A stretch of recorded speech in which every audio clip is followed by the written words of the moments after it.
এই মুহূর্তের একটা বড় খবর, হাইলাকান্দি জেলার দামছড়া এলাকায় উচ্ছেদ আতঙ্কের মাঝেই উঠে এলো এক গুরুতর অভিযোগ।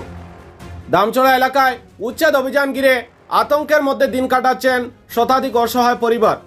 কোথায় যাবেন, কিভাবে চলবে সংসার, এই দুশ্চিন্তায় যখন সবাই বিপর্যস্ত, ঠিক সেই সময়ই উঠে এলো এক চাঞ্চল্যকর অভিযোগ।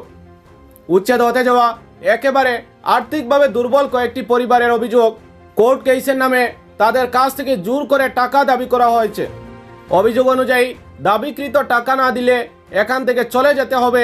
এমন ভাষায় হুমকিও দেওয়া হয়েছে। অভিযোগকারীদের মধ্যে রয়েছেন একজন বয়স্ক মহিলা,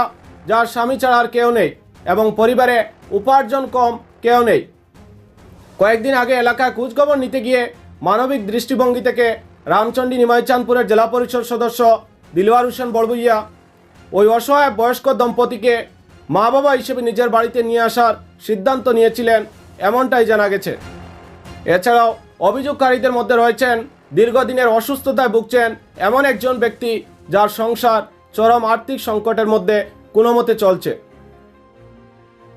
বিশেষভাবে উল্লেখযোগ্য, সোমবার স্থানীয় বিধায়ক সুজামুদ্দিন লস্করের নির্দেশে তার বড় ভাই নিজামুদ্দিন লস্কর, জেলা পরিষদ দিলওয়ার হোসেন বড়বুইয়া, স্থানীয় জিপি সভাপতি সহ অন্যান্যরা দামছড়ার উচ্ছেদ হতে যাওয়া আর্থিকভাবে দুর্বল ও অসহায় পরিবারগুলোর বাড়ি বাড়ি গিয়ে অর্থ সাহায্য করতে যান। সেই সময়ই কয়েকটি অসহায় পরিবার প্রকাশ্যে অভিযোগ করেন কোর্ট কেসের নাম করে তাদের কাছ থেকে টাকা দাবি ও হুমকি দেওয়ার বিষয়টি। একদিকে যখন জনপ্রতিনিধি ও সমাজের একাংশ এই সংকটময় সময়ে মানবিক সহায়তার হাত বাড়িয়ে দিচ্ছেন, ঠিক তখনই অন্য একটি পক্ষের বিরুদ্ধে ভয় দেখিয়ে টাকা আদায়ের অভিযোগ উঠে আসায় প্রশ্ন উঠছে, কারা এই অভিযোগের সঙ্গে জড়িত? প্রশাসন কি বিষয়টি গুরুত্ব দিয়ে খতিয়ে দেখবে? সরাসরি শুনুন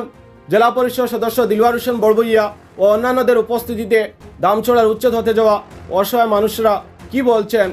আর এ নিয়ে দিলওয়ার বড়বুইয়া কি বলেছেন।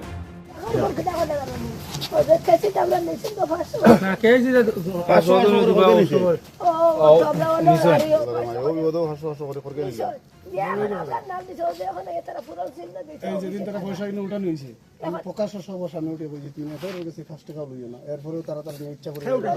এখন কয়টা 1500 টাকা চাঁদা দিতাম না, দিলে ইনটাকে বাড়ি দিতাম গিয়া খরচা কয় ও তো ও দেশর নাম কই নাই কইও আপনারা আর শুনো কেইজন লাগে আমরা দুই পরিবার দিয়ে আমরা নাম নাই,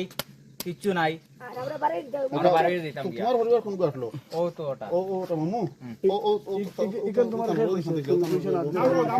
ও তোমার নাম নাম আমরা হইয়ান না, নাম তুমি আপনার নাম কো নাম আমরা কইতাম না, কারণ আমরা তা আসলে বাদে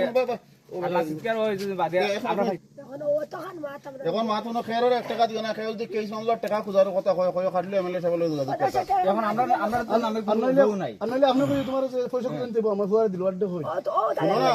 এখন মা তো আপনারা ইলা কেস টেস লাগিলা ইলা দিবা না বুঝা। তোমার লাগে রাখছি কি লাগে এখন বড় বর্তমানে 12 কোটি জাম ওই দেশের বাসিন্দা না, তারা 60 পরে বড় ও তোমার ওই নম্বর দিয়া দাও।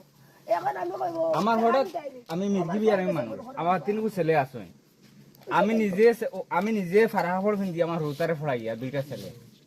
হঠাৎ আমি ফড়ি আমি নিজে কইতে পারি না।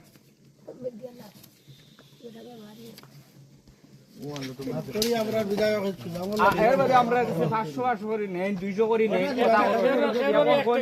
আমরা এই জায়গায় বাকি ইতা ব্যাপারে কইয়া দিয়ার খেরের 1 টাকা দিও না হলো এমএলএ দিছো এমএলএ যে দোয়া করি আপনারা একটু মাল সামান লইয়া পারো কি আর বুঝছো নি কাম লাগাই আর 2 নম্বর হইলো শুনো মজা মুটিস শুনো তো 2 নম্বর হইলো কেস মামলার লাগি 500 টাকা 1000 টাকা না বাতাইলে ইতা তো না দিও না, তোমার তান হুজি তো না খেরের যা লড়াই করা লাগে বেটা গোয়াটি তাকি আপনার লাগে লড়াই করতে ফোন দুইজন মাল সামান নিতে পয়সা দিতরা তোমাদের কেস আর পয়সা না রাখি গো খরগা নে উন তো নাম ফেললে কইতে পারবে নি ও তো এফআইআর করুন আমরা মারি লইবা, আমরা মারি লিতা তো আপনারা এখন বাড়ি দেবা রাইট আমরা গলা টিবান মারি ও তখন হইছো না কি করি গো বাদে কইবা বেটা বেমারে ধরে মরি গেছে ওনার প্রেসিডেন্ট কই আমরা এতে বড় করে কইতে পারো না শুনো কলে কলে নাম কোন কই উপরে এফআইআর হইব তোমার পয়সা লাগবে দিল ভাই দিবা না বাবা মোটর পয়সা নাই, এবার খুয়াই দিব হয় মোটর পয়সা নাই। আজকে আর একটা স্পর্শকাতর বিষয় এখানে আওয়ার পরে আমি আপনাদের মাধ্যমে বা আপনারাও আছেন আপনারা কইয়ার এখানে আইয়া খবর পাইছি যে কেস করার নামে 500,000 টাকা কিছু মানুষ দমকিতে কিছু মানুষের কাছে নিতরা আপনারা 1 টাকা খেরোর দিবা না, এখানে কেস করার লাগিয়াও আপনার বিধায়ক আমরা বিধায়ক সুজামুদ্দিন লস্কর সাহেবের চেষ্টা করা আজকে গুয়াহাটির তাকিয়া অর্থনৈতিকভাবে সাহায্য করা এই জায়গায় টাকা দেওয়ার কোনো প্রশ্ন হয় না এই আর যারা নিত্রে আমি জানিয়ান না খেয়ে নিত্রে আপনার কাছে বিনম্র আহ্বান এই সময় ফাললে 1 টাকা দিয়ে সাহায্য করো এই বিপদের সময় মানুষরে প্রতারণা করবা না পরিণাম খুব খারাপ হইব যদি এলা পাওয়া যায় কিন্তু এফআইআর হইব আপনারা মনে রাখবা